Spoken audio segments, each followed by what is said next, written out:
جڑے آتے نبی دے ساڈے کوئی فرق نہیں. اس زمین تو کیڑی بھریا جائے کیڑی آتا ایتھے دریا ایتھے انہوں نے آخیا دسو آندھی کی پئی ہے یہ کہہ کیا رہی ہے. نبی نے 3 میل کے فاصلے سے چیونٹی کی آواز کو سن لیا اور نیچے اترے. کوئی ایک چیونٹی تھی لاکھوں کی تعداد چیونٹیوں کی, تمام کا رنگ ایک, ڈھنگ ایک, شکل ایک, صورت ایک, لیکن کیا انتخاب نبی ہے اسی کو پکڑ کے ہاتھ میں رکھا جو کہہ رہی تھی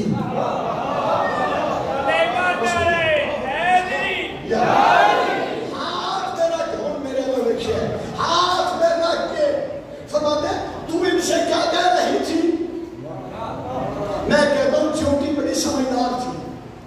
اگر ناراض نہ ہو تو ککھڑ منڈی دیا فوراً کہتی ہے اللہ کے نبی میں آپ کو ظالم نہیں کہہ رہی تھی, آپ تو معصوم ہیں اور معصوم ظالم نہیں ہوتا, لیکن اللہ کے نبی آپ کے ساتھ آنے والے تو معصوم نہیں ہے نا. آپ بتائیں بڑی سیانی ہے جواب دے لیں گی. تم جو ان کو کہہ رہی تھی اپنی اپنی بلوں میں چلی جاؤ, مجھے بتاؤ نا ان میں تیرا کیا مقام ہے, ان میں تیرا کیا مقام ہے. چونٹی کہتی اللہ کے نبی مجھ سے یہ نہ پوچھیں میرا ان میں کیا مقام ہے, مجھ سے یہ پوچھیں میرا اب کیا مقام ہے. میرا اب کیا مقام ہے, اب بنا جلدی بتا تیرا کیا مقام ہے. کہتے اللہ کے نبی آپ کے قدم زمین پر ہیں, میرے قدم آپ کے ہاتھ میں ہیں. اور چونٹی نبی کے ہاتھ میں آ جائے تو وہ فخر کرنے لگ جاتی ہے. کیوں فخر نہ کرے, شیعہ نے علی گنج کے مولا کے قدم مہر نبوت میں آ گئے تھے.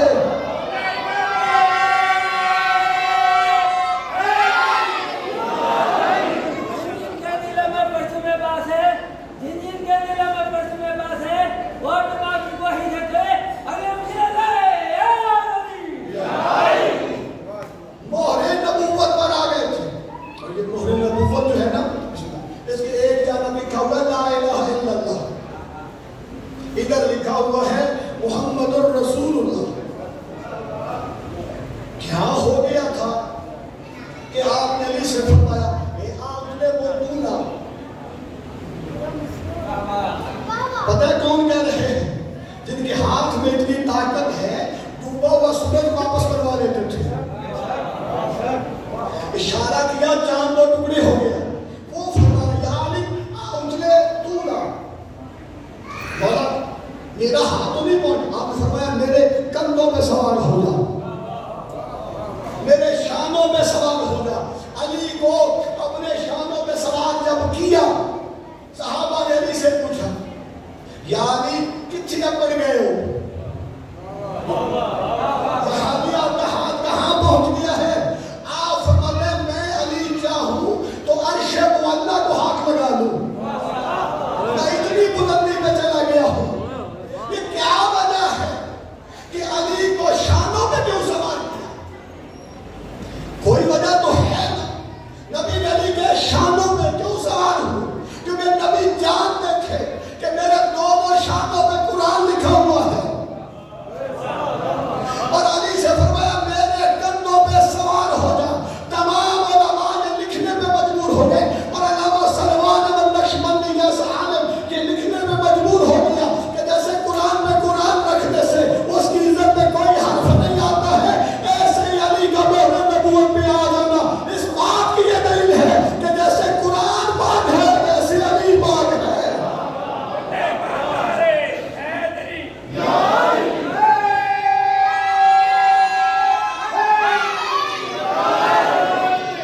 جیسے وہ پاک ہے ویسے ہی یہ پاک ہے. چلو ایچھے دوجہ جملہ بھی آپ کی بات چھوٹا نہیں چھٹا نہیں ہوں.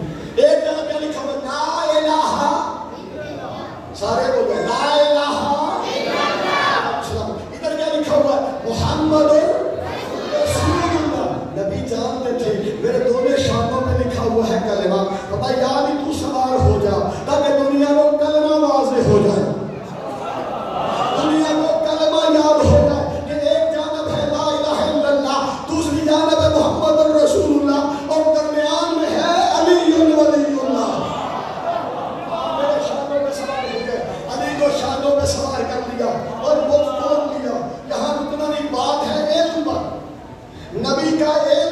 اتنا ہے.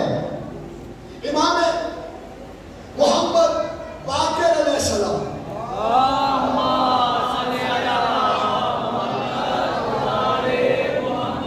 میں چھوڑنے لگا تھا لیکن تو توجہ بڑی سونی کی تھی. میں پھر قرآن کھول لیا. میں پھر دو چیزیں کرنے لگا. بعد کا نبات شاہ رکھے. امام سے پوچھا نا آپ کا علم کتنا ہے. آپ نے جناب سلیمان علیہ السلام سے کے متعلق پوچھا ان کا کتنا علم ہے. اب جناب سلیمان علیہ السلام جو ہے ان کا علم کتنا ہے. یہ کیا ہو گیا. یہ تو ابھی توجہ ہو گئے. 5-10 منٹ کا فضائل برداشت کرو. جب میں وہ پڑھا گیا تو سب گھٹ سنے میرا دعویٰ ہے تو سب گھٹ سنے یہ آپ جب بیٹھتے تھے نا آپ کے اوپر خوبی سمجھنے ہو فاختہ وہ سایہ کرتی تھی. آپ نے سایہ کرتی تھی کن پہ جناب سلیمان علیہ السلام. ایک دن جو بیٹھے وہ نظر ہی نہیں آئی. وہ تو دھوپوں کی ہے کتنا سایہ کر دیں دی ہوگی. لیکن نبی کا حکم تھا وہ اپنے پر کھلا کے اوپر سایہ کرتی تھی نبی پر. جب نظر نہ آئی آپ فرماتے ہیں اپنے وزیر کو اب جب یہ آئے گی نا یہ بغیر پوچھے گئی ہے. یہ بغیر پوچھے گئی ہے. میں نے اسے قتل کر دینا میں نے اسے ذبح کر دینا ہے. پتہ چل گیا جو نبی کا حکم نہ مانے وہ قتل کے قابل ہو جاتا ہے. وہ قتل کے قابل ہو جاتا ہے. وہ جب واپس آئی نا آپ نے فرمایا اسے ذبح کر دو. وہ ساکھیا ایک باری گل سن لے جے میری گل نے چھویا وزن چھڑ لے نہ اعتماد چھڑو. آپ نے پوچھا بتا اس آخر میں ایک ایسی جگہ پہ گئی ہے کہ چھڑو اگی نبوت کوئی نہیں. آپ نے خط لکھا فرمایا یہ خط لے گا اور جا کے جہاں وہ بلقیس کا ہے نا گھر جس کمرے میں وہ سوتی ہے اسے وہاں دیا. اب وہ فاختہ اڑتی اڑتی پہنچ گئی وہاں اور روشن دان کے ذریعے اس کمرے میں داخل ہوئی جہاں سوئی ہوئی تھی بی بی. وہ سارے سینے پہ خط رکھا کے ٹر گئی. میں آخر یہ دھوکا ہونے لگا. وہ واپس آ گئی. اب جیسے ہی وہ اٹھی اس نے خط دیکھا وہ پریشان ہوئی. اس نے ساری کمینوں کو اکٹھا کیا. اکٹھا کر کے کہا یہ کوئی نبی ہے نام سلیمان ہے. وہ کہتا ہے مجھ پر ایمان لے آؤ. کیا کریں کیا کریں ہم. وزیر جو تھے نا ان میں سے ایک وزیر آگے بڑھا کہتا ہے بی بی ہم اس سے جنگ کرتے ہیں ہم اس سے جنگ کرتے ہیں. بی بی تھی نا کہتا نہیں جنگ نہیں کرنی کیونکہ جنگ کرنا بیویوں کا شیوا نہیں ہوتا.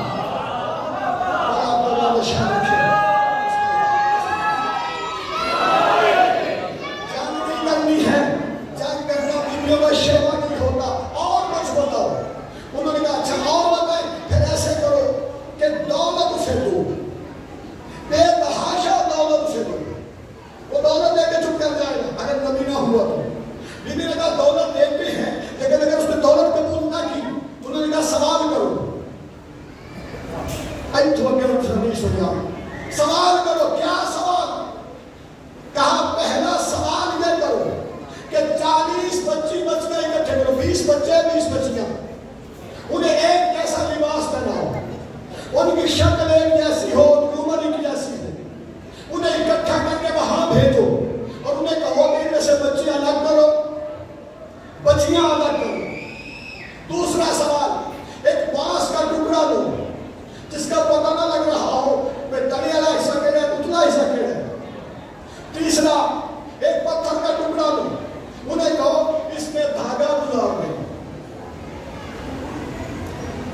سوال پڑھے کہ بولو بتا دیں گے نہیں پڑھنا ہے جتنا سننا ہے. میں میں نے کیا تھی چپ کرنے لگ گئے. بہت السلام علیکم. چلو آخری سوال کرنا دو. چوتھا سوال پانی چاہیے تو نہ آسمان سے آیا ہو نہ زمین سے آیا ہو.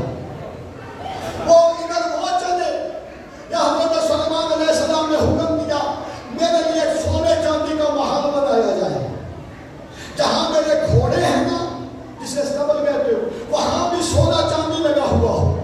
جن رسوں کے ساتھ قلوں کے ساتھ گھوڑے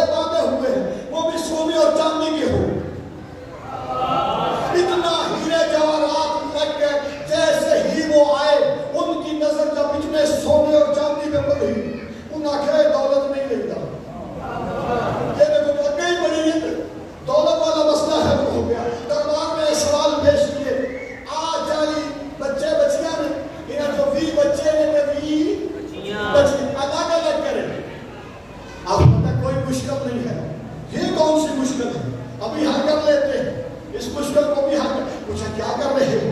آپ فرماتے ہیں وزیروں سے، اپنے جنوں سے، وزیروں سے، اوے پانی لے آؤ، ان آنکھوں ہاتھ دھو، اپنے اپنے بازو دھوئیں، اپنے اپنے بازو دھوئیں. اب یہاں میں اپنے مذہب کی حقانیت کی دلیل دینے لگا ہوں. فرمایا بازو دھوئیں، پانی دیا. ان بچیوں اور بچوں نے جیسے ہی پانی ڈالنا بازوؤں میں شروع کیا، جو بچے تھے انہوں نے پہلے پانی یہاں ڈالا. میں مذہب کی حقانیت کی دلیل کر رہا ہوں. پہلے پانی یہاں ڈالا، جو بچیاں تھیں انہوں نے پانی یہاں ڈالا. کوئی وضو کرتے ہو؟ کوئی نہیں وضو کرتے ہو؟ مرد کیا وضو کرتے پہلے پانی کہاں ڈالتے ہیں؟ ایسے. جب ہماری مائیں بہنیں پردے میں بیٹھی ہوئی اور بڑی خاموش بیٹھی ہوئی مائیں بہنیں جب یہ وضو کرتی ہیں تو پانی یہاں ڈالتی ہیں. اللہ کے نبی نے فرمایا جنہوں نے پانی یہاں ڈالا ہے یہ بچے ہیں، جنہوں نے پانی یہاں ڈالا ہے یہ بچیاں ہیں. انہوں نے کہا چلو ٹھیک ہے. انہوں نے کہا اگلا سوال ہے، آپ پانچ نہ لوگ ہیں، دسو ادھر تھلے ایسا جنت کلا کے آپ نے بدن کے ہوا میں پھینکا، جو سب سے پہلے اگر زمین پہ لگا آپ نے فرمایا یہ جل والا ہے، اوپر والا پتوں والا ہے. اگلا سوال یہ پانی چاہیے تو نہ کہ اتھو بھی نہ آئے، اتھو بھی نہ آئے. آپ فرماتے 40 گھوڑے تیار کرو، انہیں اتنا دوڑاؤ کہ وہ پسینے سے بھیگ جائیں اور اس پانی کو جمع کر کے بھیج دو. وہ پانی بھیج دو. آخری سوال کیا تھا کہ آپ پتھر کہنے داغا بن رہے ہیں، وہ سے ٹریلہ دور کوئی نہیں بھائی تھوڑا کی گھر وہ کوئی چکر نہیں. اب کیسے سراخ ہو؟ لیکن کیا کہنے اللہ کے نبی، آپ نے دیمک کو حکم دیا، اس نے دھاگا منہ میں لیا، پتھر سے گزر گئی. جب سارے سوال حل ہو گئے اس وقت آپ نے فرمایا کوئی ہے جو تخت بلقیس اٹھا کے لے آئے؟ جنوں میں سے ایک جن آگے بڑھا، وہ سکا جی میں لے آؤں گا. پوچھا کنی دے؟ وہ سکا میں ہوں سی بیٹھے نہ آگے، اگر سورج نہیں ڈوبتا تو میں لے آؤں گا. آپ نے فرمایا دیکھا بیٹا جیل میں بیٹھا، مجھے نہیں چاہیے اتنی دیر میں. پھر فرمایا ایک بندہ کھڑا ہوا جس کے پاس کتاب کا تھوڑا سا علم تھا، تھوڑا سا علم تھا، نام ہے اس کا آصف بن برخیہ. یہ کھڑا ہوا، میں کہتا اللہ کے نبی میں لے آتا. آپ پتہ کتنی دیر میں نہ ہوں گے؟ کہتا آپ آنکھ جھپکیں گے، میں نے وہاں جانا ہے، میں نے اپنے علم کے ذریعے اسے وہاں سے اٹھا کے آپ کے سامنے رکھ دینا ہے. اور یہی ہوا، تخت بلقیس آپ کے سامنے آ گیا. جیسے ہی آیا آپ نے فرمایا یہ میرے اللہ کا فضل ہے. اوہ میں کہتے جانا بچے گھر چھڑ کے آیا کرو، کیا میرے ماما دیتا کرو او سب چلو بچے نے ماں نہیں چپ کر جانا. تسی آپ ہی لوگ بولتے کہ بچے لے آ بات چھڑ بچے میرا خون لگتا ہے تسی بولنے نہ کرتے کی مولا رب سلامت رکھی. کوئی مجلس کا ماحول کے دام اس کا بڑھاؤ تسی توجہ نہ کرو میرے صلوات کو سارے بلند کرو.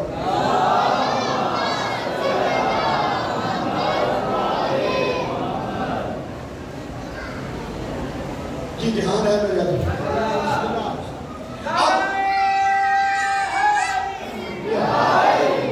مالک آپ کو آباد شاد رکھے. فرمایا تخت آگے یہ میرے اللہ کا فضل ہے.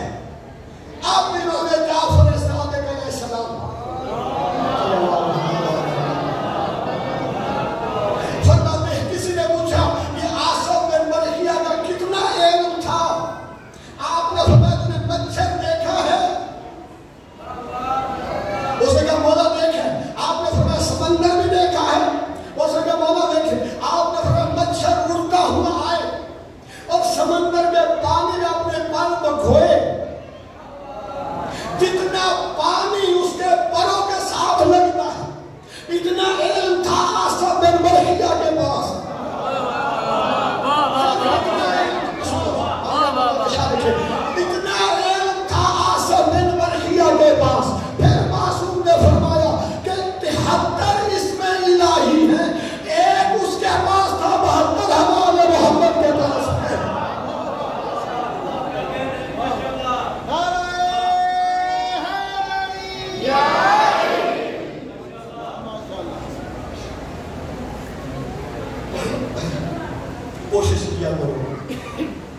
آل محمد کو ضرور بیان کرو.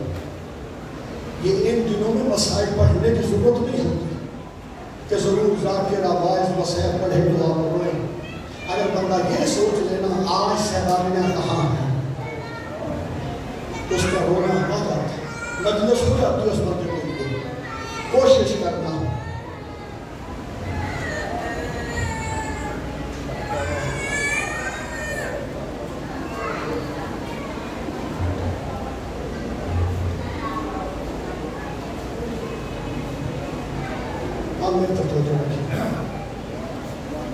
کوشش کرنا اس بیوی کو گرسا دینا جو کربلا میں پہنچنے سے پہلے اجڑ گئی تھی. ابھی بیوی کربلا میں پہنچی تھی, اجڑ گئی تھی. عزادارہ نے امام مظلوم بڑا قریب سے شروع کر رہا ہوں. مسلم کے شہزادے مشکور کے قید خانہ میں ہیں. عید کا دن ہے. مشکور نے ہر قیدی کو کھانا دیا لیکن مسلم کے بچوں کو کھانا دینا بھول گیا. یہ گھر گیا, جا کے سویا. اس کے گھر سے کسی مستور کی رونے کی آواز آئی. مشکور تڑپ کے اٹھا. اس نے اپنے زوجہ سے کہا جا باہر دیکھ کوئی مستور رو رہی ہے. اس سے پوچھ ہمارے گھر کیوں رو رہی ہے. وہ بیوی اس کی باہر آئی. اس نے ہاتھ باندھ کے کہا بیوی مخدومہ آپ کون ہیں جو آدھی رات کو ہمارے گھر رو رہی ہیں. آپ فرماتے ہیں میں تیرے نبی کی بیٹی زہرا ہوں. آپ ہمارے گھر میں رو رہی ہیں. بیوی فرماتے ہیں جا اپنے شوہر سے جا کے پوچھ تو نے جو ہر قیدی کو کھانا دیا ہے میرے 2 لال ان کا کیا جرم تھا تو نے کھانا نہیں دیا. عزاداروں جب اسے پتہ چل گیا نا کہ یہ محمد اور ابراہیم ہیں, مسلم کے بیٹے ہیں, اس نے روشنی کا اہتمام کیا, کھانا لیا, فوراً قید خانہ میں آیا. محمد کا قید خانہ کھولا, کھانا سامنے رکھ کے قدموں پہ ہاتھ رکھ کر مجھے معاف کر دو, مجھے نہیں پتا تھا تم ہو کون, میں کھانا لے آیا ہوں, کھانا کھا لو. اس وقت محمد کہتا ہے اس وقت کھانا لائے ہو جب میرا بھائی مر گیا ہے. اجرکم اللہ کہتا ہے تمہیں کیسے پتا تیرا بھائی مر گیا ہے. آپ کو پتا یہ جو رات ہے نا سارا دن میرا بھائی مجھے کہتا تھا مجھے بخار ہے, مجھے بڑا تیز بخار ہے, لیکن جب سے یہ رات آئی ہے نا میں اسے بلاتا ہوں وہ بولتا نہیں. 2 شہزادے الگ الگ قید خانوں میں قید. اس نے ابراہیم کا قید خانہ کھولا, جگانے کی بڑی کوشش کی لیکن ابراہیم نے آنکھ نہیں کھولی. اس وقت محمد دیکھ کے کہتے ہیں تجھے پتہ لگ گیا نا ہم کون ہیں, میں تیری جنت کا ضامن ہوں, جا گھر سے اپنی بیوی کو بھی لے آ, اپنی بچیوں کو بھی لے آ. عزاداروں جب مشکور گھر کو چلا نا یہ گھر کے دروازے سے اندر داخل ہوا, سامنے اس کی بیوی برقع پہنے کھڑی تھی, اس کی بیٹیاں تیار کھڑی تھی. یہ کہتے ہیں آپ کو کیسے پتہ چل گیا میں لینے آ رہا ہوں. اس وقت وہ رونے والی بیوی آئی تھی, وہ بتا کے گئی ہے انکار نہ کرنا میں تمہاری جنت کی ضامن ہوں. عزاداروں یہ قید خانہ میں آئے, ابراہیم کا سر اٹھا کے اس کی زوجہ نے جھولی میں رکھا, دونوں قدم اٹھا کے اپنی بیٹی نے اپنی اپنی گود میں رکھے. سب سے پہلے اس کی زوجہ نے ابراہیم کے پیشانی چوم کے کہا بیٹا جاگ ماں ملنے آئی ہے. ابراہیم نے آنکھ نہیں کھولی, اس کی دونوں بچیاں اس کے قدموں کے بوجھ سے لے کے کہتے بھیا جاگ بہنیں عید مانگنے آئی. عزاداروں تڑپ کے اٹھا دیکھ کے کہتے ہیں اماں اس وقت آئی ہے وہ جب ہمارا بابا مارا گیا. اجرکم اللہ. بس عزاداروں مشکور کے قید خانہ سے نکلے, حارث ملعون کے گھر آ گئے. اس کی زوجہ نے بڑی خدمت کی 2 شہزادوں کی, لیکن جب یہ سو گئے نا بچے, چھت پہ کمرہ تھا جس میں یہ 2 شہزادے سوئے, وہ الگ الگ جو بستر لگانے لگی نا, دونوں بھائی دیکھ کے کہتے کہ تجھے اعتراض نہ ہو آج ہم اکٹھے نہ سو جائیں. کہتے مجھے کیا ہو سکتا, آپ جیسے مرضی ہے سوئے. دونوں بھائی ایک دوسرے کے گلے میں باہیں ڈال کے سو گئے. ادھر حارث ملعون آدھی رات کے وقت گھر آیا, بیوی نے پوچھا کہاں رہا ہے. اس نے بتایا مسلم کے بچے جو ہے وہ دوڑ گئے ہیں, حاکم نے بڑا انعام رکھا ہے, میں انہیں ڈھونڈتا رہا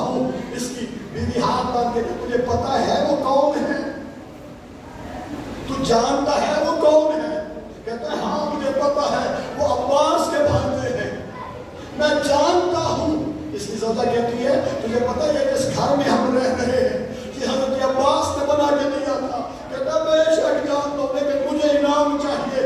عزاداروں کے بستر میں کبھی نہ کھانا کھا کے لیتا ہے، یا دونوں بچوں نے خواب میں بابا کو دیکھا، جیسے ہی باپ کو دیکھا دونوں شہزادے روئے۔ اس کمینے نے جب پوچھا نا بیوی سے یہ کس کے بچے ہیں، اس نے کہا کسی ہمسائے کے ہوں گے، کہتا نہیں ان کا رونا بتاتا ہے، ان کا چپ کرانے والا کوئی نہیں ہے، اور کسی ایسے کے روئے کبھی ماں چپ کرواتی ہے کبھی باپ چپ کرواتا ہے، ان کا رونا بتا رہا ہے کہ انہیں چپ کرانے والا کوئی نہیں۔ بس ایک خط میں آیا، اس نے کے تالا توڑا، اندھیرا تھا کمرے میں، اس نے ہاتھ مارنا شروع کیا، یہ ہاتھ مارتا مارتا اس کا ایک ہاتھ محمد کے سر پہ آیا، دوسرا ہاتھ ابراہیم کے سر پہ آیا۔ اب دل دکھے مجھے معاف کر دینا، جیسے جیسے اس کے ہاتھ اٹھے دونوں شہزادے ساتھ اٹھتے چلے گئے، یہ اسی طرح پکڑ کے باہر آیا۔ پہلی سیڑھی یہ اترا، ابھی دوسری سیڑھی نہیں اترا تھا کہ اس کمینے نے ہاتھ چھوڑ دیے۔ اب میں کیا پڑھوں اور کیا آپ سن کے روئیں گے؟ اللہ جانے کس طرح یہ دونوں شہزادے زمین پہ گرے، رو کے کہتے ہیں مامو ہم رو گئے ہیں۔ اللہ نے اس کمینے ساری رات دونوں شہزادوں کو ستون کے ساتھ باندھے رکھا، ہر کوئی نماز فجر کی تیاری کر رہا تھا۔ اس کمینے نے دونوں شہزادوں کو لیا اور دریا کی جانب چلا۔ جب دریا کے کنارے پہ آیا نا، اس وقت کہتا میں تمہیں مارنا ہے، دونوں شہزادے کہتا نہ مار، ہم تجھے انعام دے دیں۔ اس نے کہا نہیں انہیں مارنا ہے۔ اس وقت دونوں شہزادے کہتا تمہیں مارنا ہے، ہم نے مرنا ہے، ایک احسان کر ہمیں نماز پڑھ لینے دے، اجرکم علی اللہ۔ اس وقت کہتا نماز فائدہ دیتی ہے، پڑھ لو نماز۔ عزاداروں دونوں شہزادے جو دریا کی جانب بڑھے نا، کہتا ہے خبردار مجھے پتا ہے تم نے وضو کے بہانے پانی پینا ہے۔ عزاداروں زہرا کی اولاد دریا کے کنارے تیمم کر کے نماز پڑھی۔ جب نماز مکمل ہو گئی نا، اس وقت کبھی نہ کہتے اپنے اپنے کرتے اتارو، میں تمہیں مارنا چاہتا ہوں۔ دونوں شہزادے ایک دوسرے کی جانب دیکھتے ہیں اور پھر کہتے کبھی نہ گردن جھکاؤ، میں تمہیں قتل کرنا چاہتا ہوں۔ بڑا کہتا پہلے مجھے مار، چھوٹا کہتا نہیں پہلے مجھے مار۔ بڑا کہتا نہیں جب ہم چلے تھے نا، ماں نے کہا تھا چھوٹے بھائی بیٹوں کی جگہ ہوتے ہیں، پہلے مجھے مار۔ چھوٹا کہتا ماں نے مجھے بھی کہا تھا اے بڑے بھائی باپ کی جگہ ہوتے ہیں، پہلے مجھے مار۔ اور سزاداروں چل گئی تلوار، ایک شہزادے کا سر تن سے جدا ہوا، اس نے سر اپنے پاس رکھا، لاش اٹھا کے دریا میں پھینکی، ادھر لاش پھینکی۔ اب دل دکھے مجھے معاف کر دینا، جیسے ہی لاش پھینکی لاش اٹھ کے باہر آئی، اس نے پھر پھینکی لاش پھر باہر آئی، اس نے تیر کمان اٹھایا۔ یا شہزادہ کہتا میرے بھائی کو تیر نہ مار، مجھے مار، او میرا بھائی میرا انتظار کر رہا ہے۔ بس عزاداروں چل گئی تلوار، دونوں شہزادوں نے ایک دوسرے کے گلے میں باہر ڈالی اور پانی کے اندر چلے گئے۔ اس نے سر جھولی میں ڈالے اور دربار میں لے آیا۔ جب دربار میں آیا نا، ابن زیاد نے کہتا کس کے سر ہے؟ یہ جتنا شکل القلب تھا نا، اللہ اس پہ لعنت کرے، یہ کہتا یہ کس کے سر ہے؟ اس نے کہا کہ یہ مسلم کے بچوں کے سر ہیں۔